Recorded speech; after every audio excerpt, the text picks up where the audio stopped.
Please take a moment to listen to this disclosure from the Common Ground podcast. The Common Ground podcast is dedicated to exploring commonality among individuals with diverse perspectives. Our guests may present unique worldviews related to health, psychology, and overall well-being. Please note that the Common Ground podcast does not directly promote or endorse any specific ideas, concepts, or actions discussed during our episodes. Listeners are encouraged to approach the information shared with discernment and to consult with their mental and/or physical health providers before making any changes to their health or wellness practices. The views expressed by guests and hosts are their own and do not directly reflect the opinions of the Common Ground podcast. Your well-being is important, and we advocate for informed decision-making. Thanks for listening.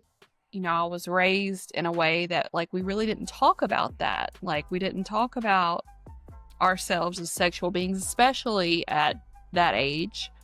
And so I couldn't, there was no one that I felt that I could go to be like, I'm in a situation. The decisions you make now can affect the rest of your life. How did you learn to love yourself in the midst of that, or was it later on? Verbal, emotional, mental, financial, physical, like all of the abuse was just something that we needed to take care of on our own. Got into a healthy relationship that you started to heal, or what things did you do to start to heal at that point? Welcome to the Common Ground podcast, where stories connect, perspectives collide, and purpose is found in the middle.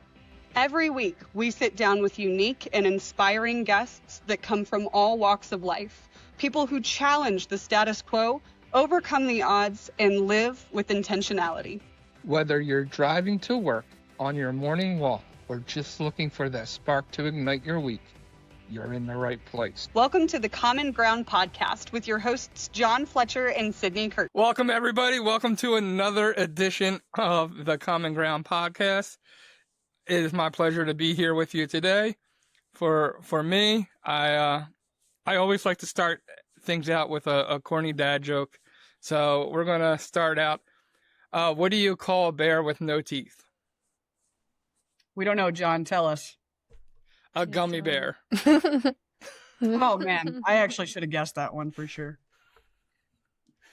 I am in my 13-year-old son's bedroom recording with you guys, and he would have really appreciated that joke.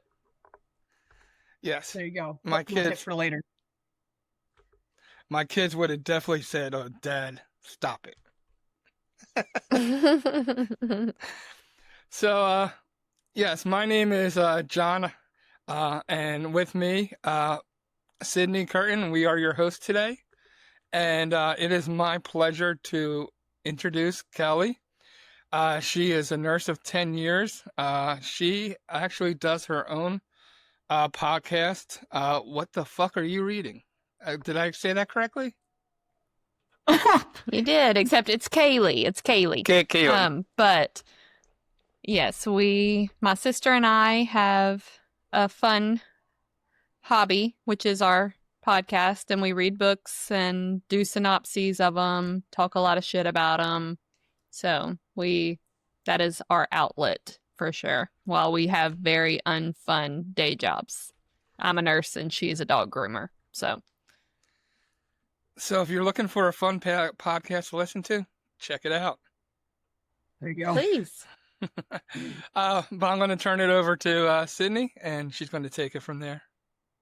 Yeah, Kaylee, thanks so much for being on the show with us today. It's great to have you and talk with you again. You've shared some very fascinating components of your story with us that we're excited to dive into today.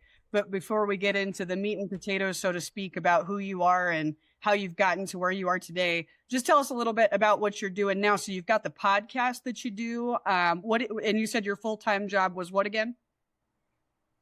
So I am a registered nurse. I work endoscopy. So I work in a clinic that we do upper and lower scopes all day long. So it's not glamorous, but it pays the bills, and it has gotten me through several years now with my son and my family. And we podcast on the side. We started that in February and are learning as we go. My sister is a little more technologically advanced than I am, but I am like from the Stone Age with technology. So I relate to that. Learning all of the components that you need to know in order to do this, like, has been a full-time job in itself, but it's been a lot of fun and we're really enjoying it. There's always got to be that one in the dynamic duo that's the techie side of things. Like John knows that he wears the pants on that side of stuff for us. Like he absolutely has us on lockdown when it comes to the IT stuff. I'm like you. I can barely work my phone, let alone do editing and stuff. So I relate to that learning curve. And then you have a son, and that's a large part of your story. You said he's 13 years old now. He's 13. That's whose room I'm in right now. We're working on, my husband is building me a studio. So that's not quite ready yet. But so in the meantime, I am on my son's computer. And for my podcast, we just do audio. So it's like not an issue. But, you know, like now I'm in here trying to like hurriedly clean up his stuff. No, you just got to get a Lego accent wall in the back. That'd be the perfect backdrop. You just have him build you like a backdrop of Legos. That'd be fantastic. I love it. And then, you know, so to get a little more into your story here today, Kaylee, tell us why it was so important for you to be on the Common Ground podcast today. What is the heart of your story? So I've dealt with a lot of shame regarding my story for, you know, my life. And like, I'm finally getting to the point to where I'm old enough to just not fucking care as much, like what people think. And to realize that like, I'm not the only one who has a story. And being able to explain like my childhood, my early adulthood, like leading up to now, like other people also have had struggles, and maybe this will help someone. Just to give a little background on what I've been through and the mistakes that I've made, the forgiveness that I've had to show to myself and to my family, and just to know that like, even if parenting is hard, so I don't do it right all the time. I know I don't. Yeah. But you have to be able to admit that and like to reach out and connect with other parents who are also going through the struggle. And I just hope that it's helpful to even one person. You know, shame is the first thing that you touched on. And that's something that I personally relate to a lot as a birth mom. It's a big part of my story. Take me back even further. What was your childhood like even before you entered being a mom and encountering some of those feelings as a mother? What in your childhood took you to this place of being a mom and getting to this place of sharing your story? So my parents were both very young when they had me. My mother was 18 and my father was 21. And they had a shotgun wedding and got married. And my mother went off to college with my dad. Both my parents are very intelligent, educated people, but it was a struggle for them. They were very poor whenever they first, really throughout their marriage. They were married for 7 years.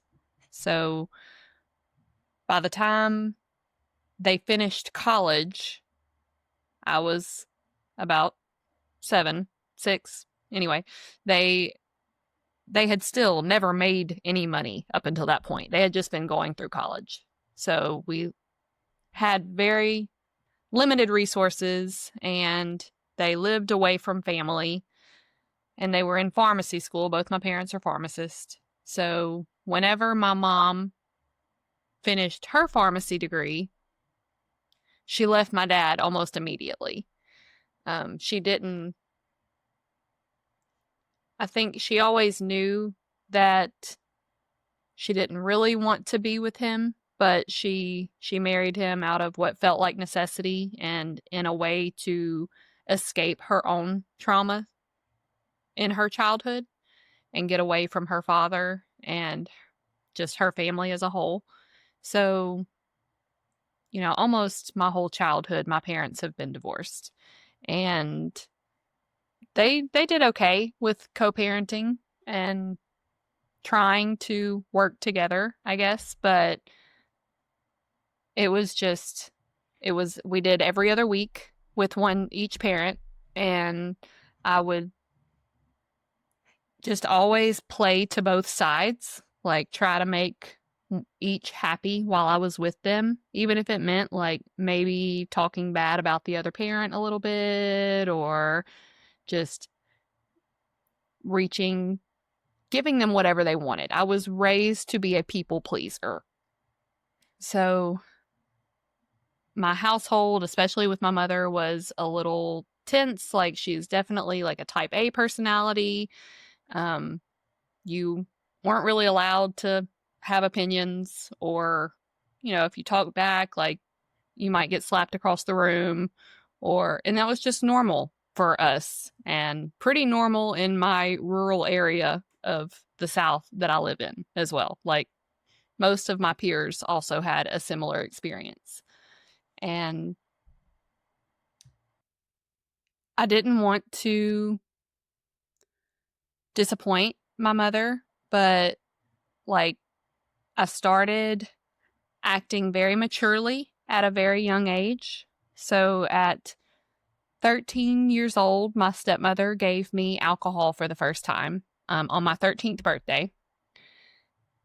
I had a group of friends over, and she basically like threw us a little party and let us drink. And like, that just started a downward spiral of heavy alcohol use at a very young age, which led me to believe that I was so mature. Like, my stepmom thought I was mature enough to engage in these behaviors with her. So I thought I was mature enough for other behaviors as well. Like, I became sexually active at 14 and had a, very serious boyfriend who ended up moving in with us whenever I was 14. And he stayed there probably a year or so. We ended up breaking up, but he continued to live there. My mom always had a soft spot for people who she felt had a bad shake in life, and she wanted to help the kid. And so he continued to stay there. We had some very traumatic sexual experiences from there. Eventually he left, but like, I just didn't know how else to behave in a relationship. Like, I thought of myself as a sexual being, like that was my only worth. So that's what I did. Like, I went around and I thought that every boyfriend would only like me if I had sex with them. And I was frequently, that was all they wanted, in several cases. So once we were intimate, then they disappeared and ghosted me. Like, my self-worth continued to go down and down and down until I was set up in this right position to meet my ex-husband, who came in, love bombed me, made me feel like he was never going to leave, which I was so desperate at that time, just for some affection and for some love, that it didn't matter to me at the time that we had nothing in common, that we didn't have the same goals in life. I stayed with him because he was steady and constant, and he didn't leave me. We fought horribly. Like, we had a terribly, like, violent, malicious relationship, but he was still there. He didn't leave. So I just continued with it. And I stayed in that relationship from the time I was 16 until the time I was 30.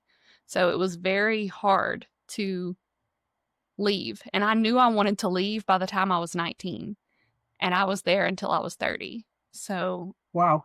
I just know that, like, being able to step away, that is a brave move. That is a difficult thing to do. Like, even when you're unhappy, even when you know it's not right, like, there were no feelings of love there, and it was still the hardest thing I ever did. So that's kind of like my story leading up, I guess. I went a little overboard. Awesome. I was going to say, while you're going through that early part of your life, especially around 13, 14. I know you said you felt like you were mature enough. You felt like, you could handle this kind of. What were you looking for somebody to step in? Were there any signs that you were trying to give that this is too much for me to handle? Or was it just strictly, I'm good, I don't need anybody's help? There was no cries for help or. I think that early on, like when it was just the drinking, whenever it was just the partying, the having fun with guys, and it's a miracle that I didn't end up with a child at that age. But I don't think I really started trying to seek help. And even my tries to seek help were pretty minimal because I didn't want to disappoint my family. So I thought, like, I can get through it. I can, like, especially with, like, the sexual trauma and everything, I needed help. I was desperate for help, but I didn't know how to go about getting it because, I was raised in a way that, like, we really didn't talk about that. Like, we didn't talk about ourselves as sexual beings, especially at that age. And so I couldn't, there was no one that I felt that I could go to be like, I'm in a situation, like I am being threatened, I am being coerced, I am miserable, I don't want to continue this. And I didn't know who to reach out to. I was a very good student. I was, in a lot of ways, a pretty model child. And then behind the scenes, all this stuff was going on. So I didn't want people to know that I was having these struggles, like including like the people that I was closest to. Yeah. And you also, you grew up in a home where it sounds like in a lot of ways you had to be the adult for the adults in your life too. And with that type of toxic, not necessarily toxic, but that dysfunctional co-parenting dynamic where a kid is then asked to step up and be the emotional support for adults that haven't dealt with their own baggage. When you grow up with this precedence that if I don't do it, nobody will, you start applying that in your own life, and it makes it really hard to find your voice. So what did you do? What was the pivotal moment where you decided whether it was to reach out or something you found in yourself? What was the straw on the camel's back for you? So whenever after the boyfriend had been there for probably a year, he was caught with drugs, which was an absolute, like, deal breaker for my mother. She kicked him out after that. So really it was just like chance that got me out of that situation because I never came forward. I never, made it clear, because I have no doubt, like, if I had told my mother what was happening, like, she probably would have kicked him out, but like a part of me was afraid that she would blame me for what was happening.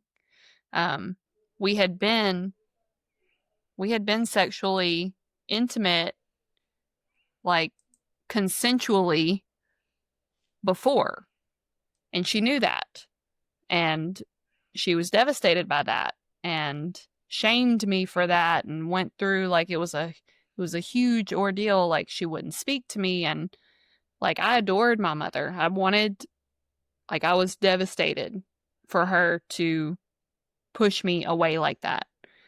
But I also felt like, at the time, I felt like I deserved it. So I was afraid I would get the same reaction. I was afraid that if she found out that all of this stuff that had been happening, that she would somehow blame me for it, and we would have like a resurgence of all those feelings that I was trying to get under control. And I know, like, my emotional intelligence was not there, like, for me to be able to, like, make these decisions. If if I had a child in that situation, like I would definitely want to like let them know like it's okay. Like you can make that decision that you made does not mean that you are responsible for every bad thing that ever happens to you for the rest of your, for the rest of your life. But at the time, it just felt like I got myself into this. I'm going to have to figure it out. So, while you're going through all this, if there's somebody who is going through something similar, going through a really hard point, what is your advice to them? What would you say? You said you felt like you couldn't speak out. What advice would you give to somebody who's in that same situation? Well, if I was looking at it from the parent's point of view, I would say to make sure and keep your lines of communication open with your child. Like, make it clear to them that your love is not conditional. Because I did feel like the love that I received was conditional on my behavior. And so therefore it was natural to want to lie or hide things or whatever if I messed up, because I thought that is like, I knew what would happen. Like I knew the response that I was going to get. So from a child's point of view, from a teenager, 14-year-old girl's point of view, I would say, like, the decisions you make now can affect the rest of your life.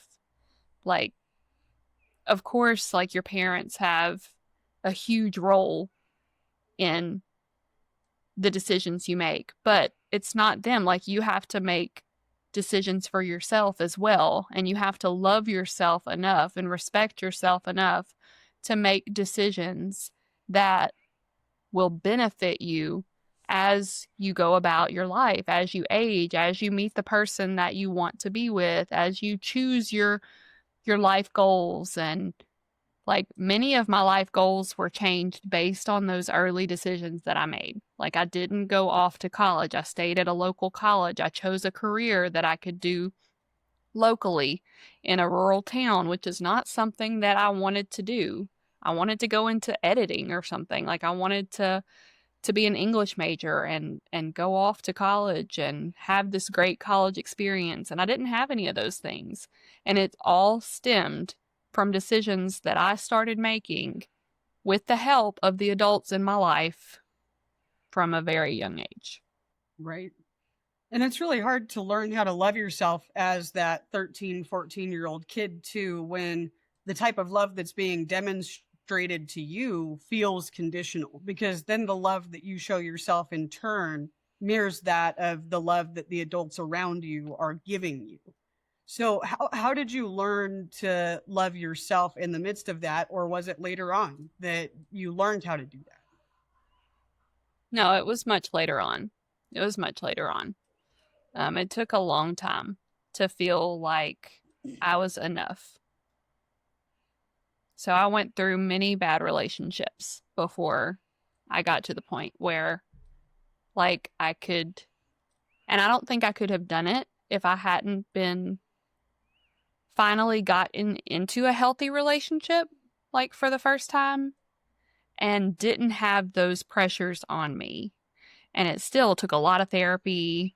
It took a lot of patience. And it wasn't something that happened overnight.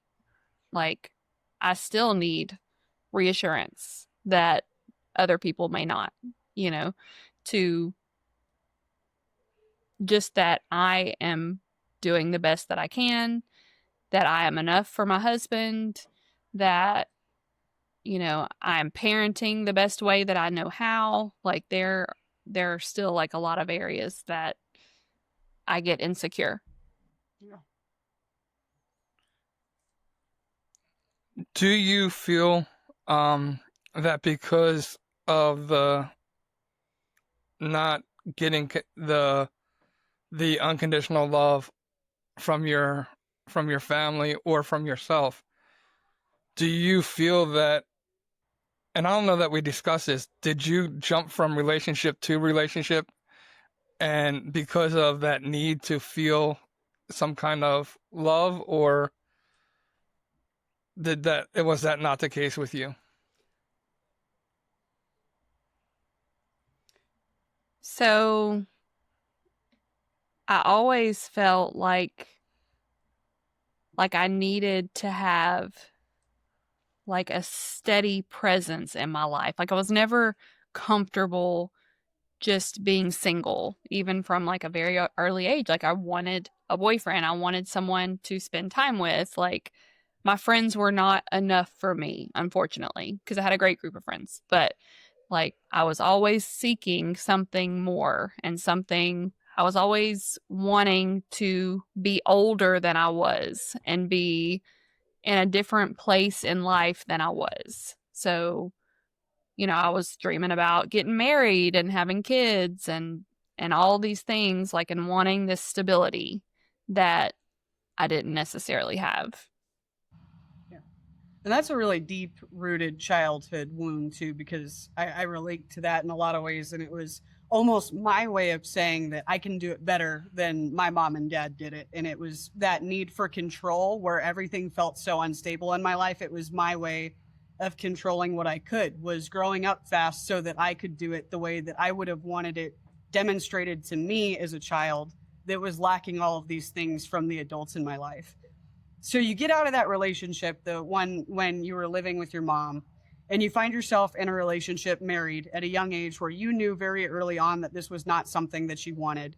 How did that wound from the relationships earlier on in your life, with not only the significant others themselves, but the lack of support demonstrated from your caretakers in your life, how did that affect your ability to get out of the marriage that you were then in later on?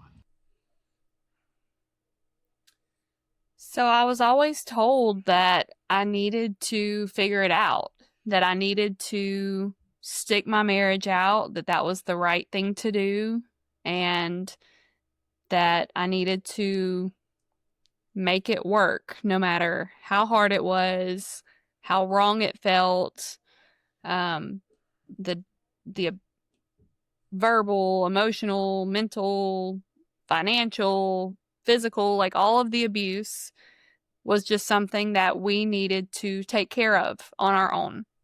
So I didn't feel like any support in order to get out of the situation. I only felt, it wasn't until I had finally reached the end of my rope completely and was just flat out hysterical saying, I have to leave. I cannot go back. I need some kind of help. I need some kind of support. That my mom was finally like, okay, come over. And whenever I left, I never looked back. But when I had wanted to leave for years, and I had talked to my mom about it once, and she basically told me, like, what are you going to do? You haven't finished college yet. You have no way to support yourself. I had a young son. He was probably 18 months old at the time. How are you going to support your child? How are you going to support yourself? You can't leave. Like, you're going to have to stay. So that's what I did for like another 5 years until I finally just could not anymore. And whenever I left, I didn't ever go back. Like, I left one time, and it was horrible. Like, I was physically ill over it. Vomiting, and my anxiety was so high that I was just steady vomiting for like weeks, just miserable. But I mean, I wouldn't take it back. I only wish that I had done it sooner. Well, like I have, for different reasons, I have a totally relatable story. I remember, when I was going to get divorced, I had told my ex not to come back from a trip with the kids. And my dad and my brothers convinced me to stay. And it was another 5 years that I was in a relationship that I really shouldn't have been in. So my anybody who's watching this who is a parent, if your child is to the point where they're saying they need help, they need to get out of someplace, take it serious, because it took me a lot to get to that point, and then it took me another 5 years to get that and I feel the same thing that you kind of, when you're talking about it, I could just relive everything, like how hard it was for me to walk out that door. But when I walked out that door, I never set foot back in it. And so I totally can relate to the amount of strength that it took to do that. And I know for me, I had to, that was the beginning of my healing journey. For you, do you feel that it wasn't until you got into a healthy relationship that you started to heal, or what things did you do to start to heal at that point? Well, we had a very, very long, very difficult divorce. In Louisiana, you have to be separated for a year before you can finalize, or like it's a pretty long process. And that year doesn't start until they're served with paperwork with anyway, like I don't know all of the legal jargon or anything, but he was avoiding being served purposefully. So he was hiding out at his parents or doing whatever. It took months for them to even serve him. So the divorce by itself took about 18 months to complete. And it was 18 months of pure hell. Like, he was stalking me. He was harassing me. There were times where, there were definitely times where I felt unsafe, but like there were even times that I was worried about my son's safety, just with his mental health at that point and the state of his. And so as a mother, of course, like I feel absolutely terrible. So it was just a very, very difficult, very trying time. He didn't show up to any of our court appearances.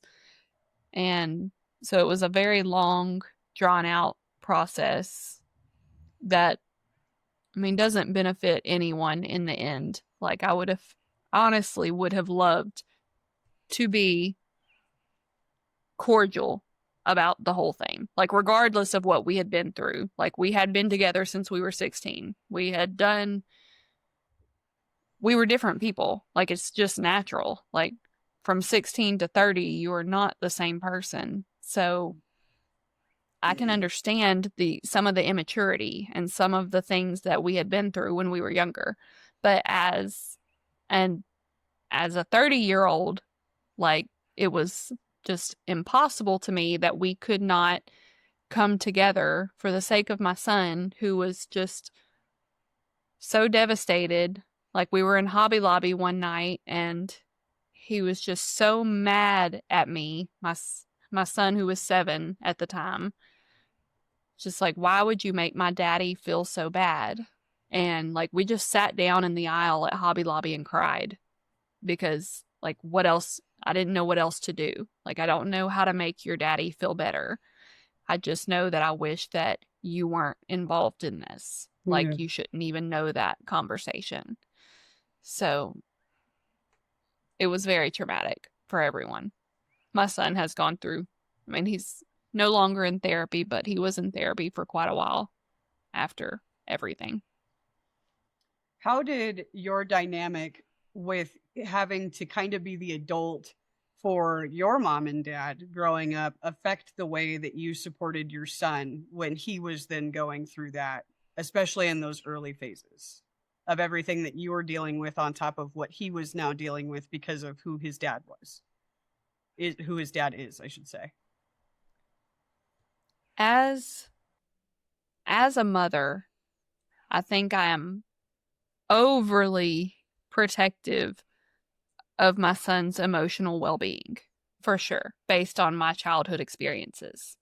And, I'm very in tune with, are you having struggles at school? Are you having struggles with your peers? Are you being bullied? How, is your dad harassing you about this? Is your dad, trying to force you to do something that you don't want to do? Or just, I'm very, very concerned with his emotional well-being at all times. And like I said, really probably overly concerned, because I know that he's going to have to learn how to deal with these emotional struggles as well, and how to be resilient, and how to work through some of his problems. So it's something that I really have to try to rein myself in sometimes, because I know that he has to develop those skills as well. And it's my nature, because of what I've been through, to take on anything that he has, like any problem that he has, like I want to help him solve it. So that is like a genuine concern that I have with how I might be affecting him. But in that state too, like, I just, as a mom, want to say that I would do the exact and I do the exact same thing because of what I've been through. So like, I see you, mama, for what it's worth. And I mean, I remember going to my mom before she passed away. There was this store that she used to like. You had mentioned just crying in the Hobby Lobby aisle. I remember driving past it one time with my dad and making him pull over to the side of the road. There was a river by it, and I just bawled by the side of the river with my dad for, I think, what felt like hours. We were probably there for an hour, but like, that is us in a way healing the parts of us that didn't get protected. And he'll appreciate you for that one day, because that's the support that you didn't have offered by the adults in your life. And it's so crucial for him to have, like, better that side of the spectrum than the other. You know what I mean?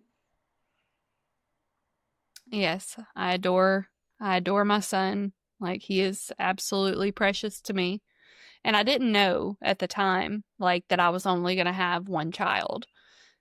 So now I look at every experience, every year, as like so sacred and precious, because I know I'm not going to do it again. So like, I really treasure the relationship that we have.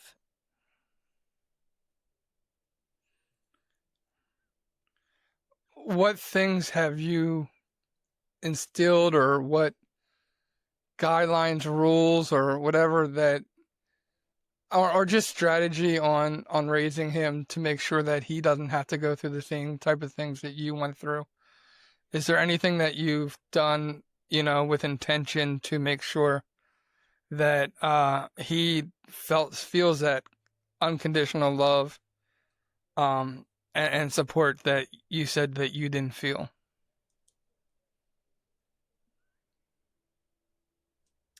I'm very careful to make sure that he always knows that he can talk to me, like, and to come to him in a calm manner, even if I'm upset, or even if I'm asking him something that I know, like for example, if I ask him, like, did you do this? And I know he did it, like, I know that whatever it is, he is the one who did it. So, but I come to him calm, and I just say, like, this is very important. I need you to not lie to me. I need you to tell me exactly what you did and why you did it. And then we might discuss, like, there might be a consequence, but it's never going to come from a place of me screaming, or him scared to tell me, or like, it's always, it just comes back, like, to protecting, like, his emotional well-being. Like, I just try to make sure that he always feels safe with me, that I'm his safe person. And like there's things that other parents really care about that I don't. Like we have pretty much free reign of listening and watching, and like you like music with cussing in it, like I'm cool with it. Like if that's what you want to listen to, that's fine. Like creative expression has always been something that I'm comfortable with. But I am very strict about knowing where you are, knowing who you're with, knowing that your friends are people that you're going to be safe with. I'm more comfortable with people at my home than with him going to other people's homes. And I think that's a common thing for people who've had some childhood trauma. Like, it's very scary to send your child somewhere and you don't know what kind of experience they're going to have at that person's home. Because I can tell you that every one of my friends started drinking at my house at a very young age, and I don't want that to be my child's experience at someone else's house. So I don't know. I try to treat him with respect. I also expect to be respected, and we go from there. I'm curious with your experience with the live-in boyfriends and stuff. I know that he's young right now, but is that something that you would put a boundary on based on how it developed your relationships in your early adolescence? Yes, I don't think that would ever be a possibility. Like, I can't imagine a situation in which I think that would be acceptable. I think that it's too much pressure to put on a child, like, to maintain a relationship, like, much less, like, have somebody live in. And, like, my son needs to know that he is the priority. Like, I love your friends, but I'm not worried about your friends. Like, I am your mother, and I'm going to make sure that you grow up and that you follow your dreams and that nothing is going to hold you back. Yeah. Oh, I love it. It's great. So as we start to wind down, one of the coolest questions I like to ask people is if you today could go back to that 14-year-old girl, what would you say to her? So the thing is, I remember 14-year-old me, and I probably wouldn't have listened regardless of what I said, but still I would try. I would try to say, don't live in the here and now. Try to get through this season of life and enjoy it for what it is. Take it lightly. Have fun with your friends. Enjoy the small things and worry about being an adult when you become an adult. So I missed out on a lot of experiences, a lot of relationships, lost a lot of friendships, because I was so concerned with growing up as fast as I could. And I wish that I could relive those childhood days that I missed, those adolescent, those teenage years, I missed out on most of it. Key takeaways. I got a lot of takeaways from that myself, because hearing it from somebody whose kid's just a little ahead of mine, like, I think that it's so crucial above all else to learn how to love ourselves, not just for ourselves, but to teach our children what self-love looks like. Because your story is a really profound demonstration of how when we don't heal ourselves as parents, it bleeds on to our children, and then they don't even know how to ask for help from us if we don't resolve those inner wounds and conflicts.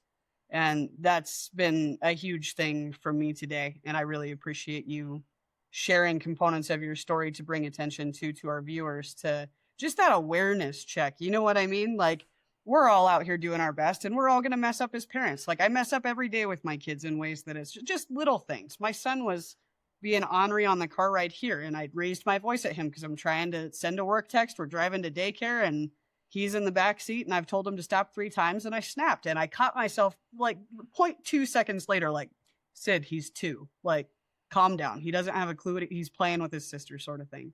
And that was what my mom would have done to me, is she would have given me that one chance, and then it would have just been, like you said, it was really common from parents from the South. My mom was from College Station, Texas. My dad was from Little Rock, Arkansas. And that awareness of that's a reflection of me, not my children, and continuously working on that has been huge.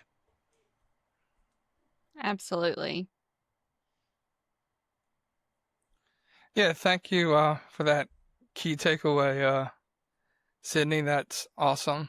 I know for me, this really has been an enlightening conversation. My takeaway is that, we need to make sure that true love is unconditional, right? And that the people who we truly care about need to know that our love is unconditional. And I know that your circumstance may have been particular to you, but I feel that love, we put conditions on love all the time.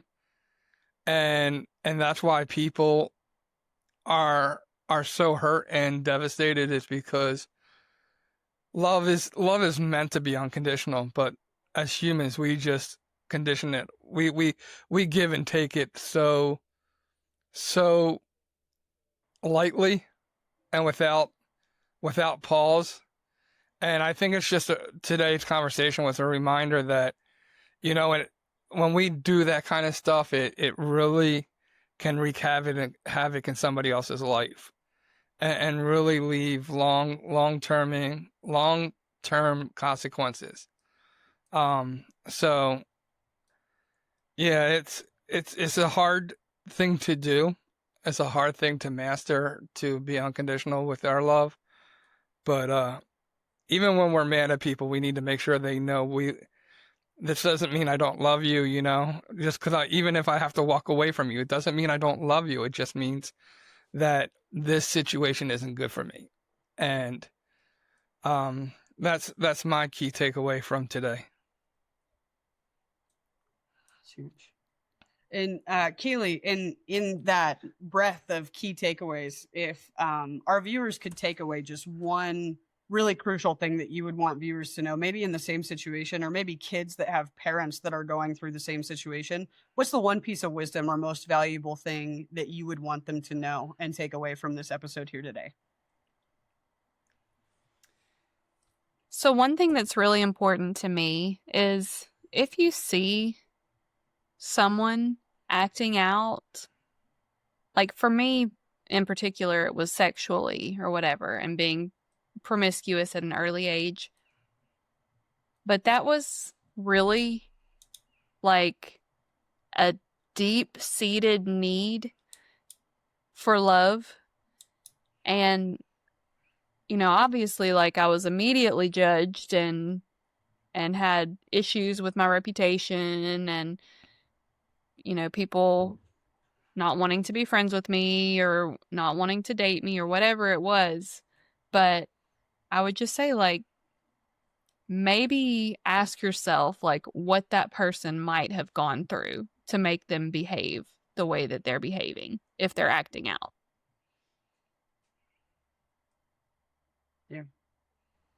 What do you encourage people to do with that information, right? So, like, I don't think we need to know people's story necessarily to have compassion for that. And it almost takes going through it, like you said, to have that level of awareness where now in hindsight, I can say that all of the things that I did that seemed extreme in my behaviors were really a cry for help to people that I didn't know how to ask for help from. So what would you say to people that recognize that behavior now, maybe haven't put together that they're going through something? How do you extend a hand to that type of person who doesn't know how to ask for help and is acting out in those ways as a result of that? I would say, like, being compassionate and choosing kindness is always the right answer.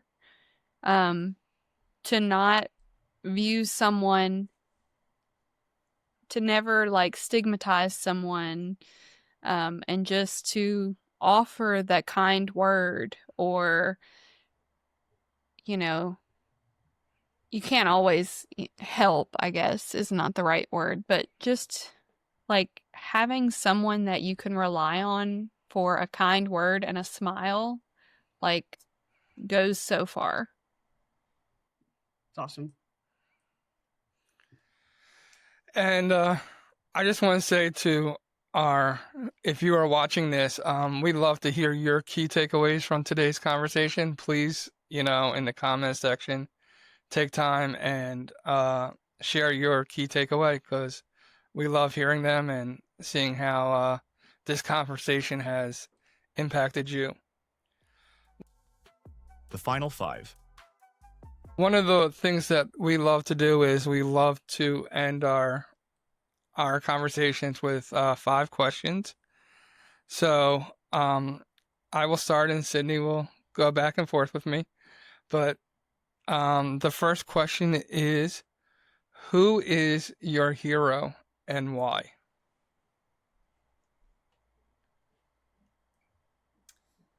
So now that I've already told you about all of my childhood trauma, like, it's still very easy for me to say that my mother is my hero, with how far she has come emotionally and in her relationship with her children. And, you could have never told me whenever I was a teenager that my mother and I would be so close at this age. But we have mended our relationship. Like, we have come to a point to where, like, we can have respectful conversations and ask for advice and just all of the normal mother-daughter reactions that people have. And she overcame so much trauma of her own and didn't always make all the right choices, but did her best to correct those things as she aged and as she matured. So I would definitely say my mom. I think that takes a lot of healing in you to say, or it did for me with everything that I went through with my mom. So I respect that answer a lot, not only in everything that your mom has overcome, but everything that you've had to overcome in order to answer that way with that much grace and forgiveness is really powerful. So thank you for that. Question number 2 for you is going to be, has there been a book that impacted your life? Like, while you were going through all this stuff, was there like this book kind of changed my outlook on something or gave me a light in a dark place? What was that book for you, if so? So I've always been an avid reader. That's why we do the book podcast now. Yep. But Jane Austen has gotten me through a lot of shit in my day. Love Jane Austen novels. And mostly, like, it was just a way to get my mind off of my current issues. And she writes so lightly, and it's obviously it's a period piece, and it's a completely different world. And I have reread and reread and reread and still love them to this day. I was also gifted the Outlander series, or I guess the first book, whenever I was about 16. And that world got me through, was so immersive that I was able to, like, really dig into that and fall in love with a different country and a different place, and just really able to escape. So all of the books that are the most meaningful to me are the ones that I like offer a high level of like escapism, and I'm able to just really dive into them. So the next question is, what quote, saying, verse, do you live by is kind of your life motto? So, like, even more than just being like a quote that I live by, it was more of a mantra to me in my worst days. Is that I would repeat to myself over and over again, peace today, Lord, peace today, Lord, peace today. Because every day felt so hectic and so anxiety riddled, and didn't know how I was going to get from one day to the next. And just repeating that to myself over and over again is helped me get through some of my worst days. But the other is an E.E. Cummings quote that I love very much, and it's, because you're not afraid to kiss the dirt and consequently dare to climb the sky. And that just really kind of symbolizes to me like how much grit and determination you have to have if you're ever gonna get where you want to be in life. Absolutely. Yeah. Both of those are really good. That first one really resonates with me because it's so simple, but it's so profound at the same time. And you're right. It's more of a mantra. Like that's something you say to yourself 20 times some days, 50 times some days, maybe. Last question from my side of things. John's got one more for you. What does it mean to you to be the kind of mom that your son can be proud of? And what does that look like in application for you? So I would say like being a mother to my son is more important to me than anything I have ever done, ever will do. And to be someone that he will be proud of, like I just want him to always know that I did my best. And I want to do my best. I want to make sure that what he sees is me busting my ass for him to try to make sure that he is able to pursue his dreams one day. That's all I care about, is for him to grow up, to not be tied to anyone or anything, to be confident, to be resilient, and to know that I am there if he needs me. But you are strong enough. You can choose. You can live wherever you want. You can be whatever you want to be. And I will support you in that decision.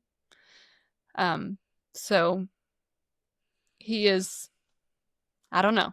I don't know if, hopefully we get there. He's very shy. He's very, I don't know, easy to retreat into his shell and everything. So like as a mother, like that is my goal with him, is to make sure that he is confident, that he's comfortable, that he knows that like I would move mountains for him. I can guarantee you he knows that and sees that. That's what I was going to say. Took the words right out of my mouth.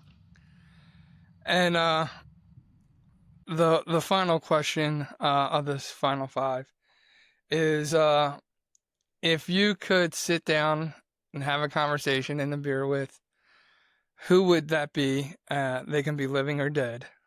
Who would you choose to sit down and have that conversation with? Well, it's another sappy answer, but my grandfather passed away a few years ago. And we were very, very close. Like he was one of the few people that I always knew loved me unconditionally. Like just there was nothing that I could have done to push him away. And when he passed, I was a little frustrated with him.